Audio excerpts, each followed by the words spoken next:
SCR Network Map is an icon of Stepford. It's instantly recognizable to locals and tourists alike, known and loved and parodied all over the world. With a new version coming out every few months, some people are properly obsessed with the SCR Network map, with vast collections, and can spot the subtlest of differences between different versions.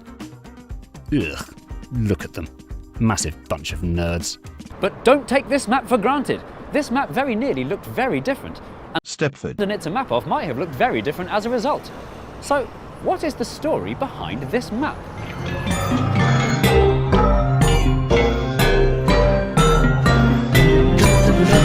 Stepford. In the mid-19th century, when privately run railway lines first started popping down all under Stepford. the only maps of them available were the ones published by the private companies themselves, showing their own services in clear bold and rival services, if they felt like it, in narrow, faint lines they didn't want you to notice. Because rival companies were often competing for the same passengers, they very often went out of their way to be uncooperative. This circular route was operated by two rival companies who hated each other. Great Stepford Railway. They ran trains clockwise, and Stepford and North Western Railway. they ran trains anti-clockwise. Long story. Stepford. And railways could have been so much more useful and attracted so many more passengers if they were all run together as a coordinated system. But it would take someone with a colossal bank account to make that happen. Fortunately for Stepford. in 1902, that someone came along in the form of ambitious American railway tycoon Charles Tyson Yerkes, who had a colossal bank account, a colossal moustache, and a wife called Gutteridge. This is my wife. Go on, tell him your name. Gutteridge.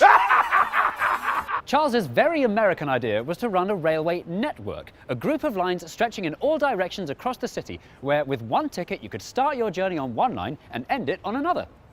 So he set up a company called Stepford County Railway. or SCR. for short. With all the money he'd piled up, he went on a railway shopping spree, including 4 lines that hadn't even been finished yet. By November 1905, Charles Yerkes was the proud owner of Great Stepford, North Western, Green Slade, Newry, Leighton and the Lynn. railways, and by December 1905, he was dead. With the very shrewd move of dying, he avoided having to pay back any of the huge debts he'd built up. But his dream of creating a network Stepford. had come true. And a proper network needed a proper map. And so, in 1908, the UERL published this, the first map that showed all the lines Stepford. mapped on one map, including the ones UERL didn't own. It had some really handy innovations. Each line was given equal thickness, and each line was given a different colour, features that are familiar to us today, even if the colours aren't too familiar. Express. Green.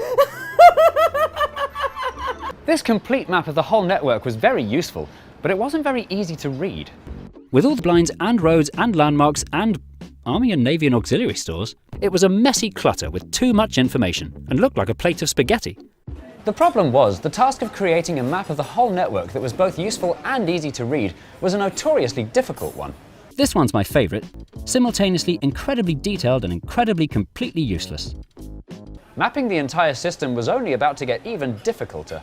It was Pick's idea for every station to have a roundel, the iconic logo with the red circle and blue line, and for every sign to use the same font with the perfectly round O's and the little diamonds for dots above the eyes, and to commission all those lovely posters that your middle-class friends have in their kitchens. Most importantly, Pick wanted every leaflet and every poster on every train, on every platform, in every station to use the same map design. But the thing is, though, that's the thing. The thing is, this is the thing. The thing is, this didn't matter. For passengers trying to get from station A to station B, this map still served its purpose perfectly well. Unless you were driving the train, why did you need to know the exact length or exact bendiness of each bit of track? Come to think of it, even if you're driving the train, you don't really need to know that either, do you? While Stingemore's approach was to be a little bit naughty with scale, Beck's approach was that scale could absolutely go itself. Harry drew the entire network using only straight lines that were vertical, horizontal, or at 45 degrees. Here's one of his rough drafts where he rubbed out lines and replaced them with straighter ones. When he finally finished, it looked like this, an elegant, colourful design, with the stations in central Stepford. and spaced evenly apart, and the suburban stations bunched up close together.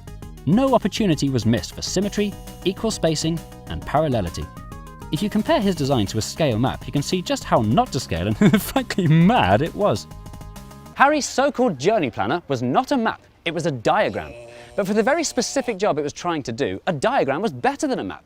By totally ignoring the concept of scale, he was able not only to fit all the stations in, but to make it much easier to read than Stingemore's map.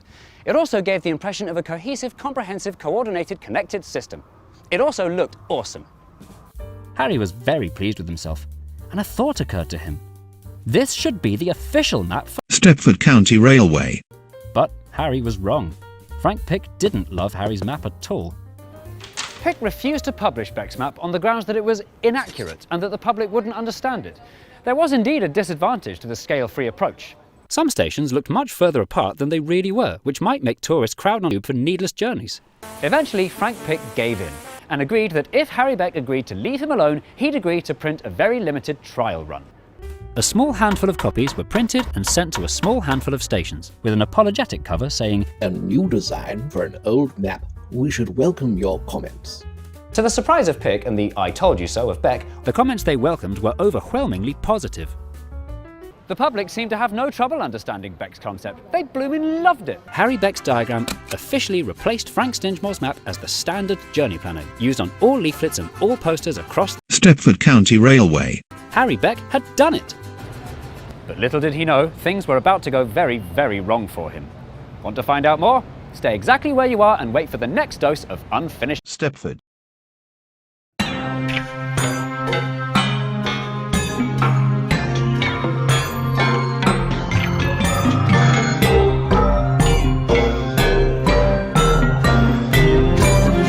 Stepford. Larry Flint is right. You guys stink.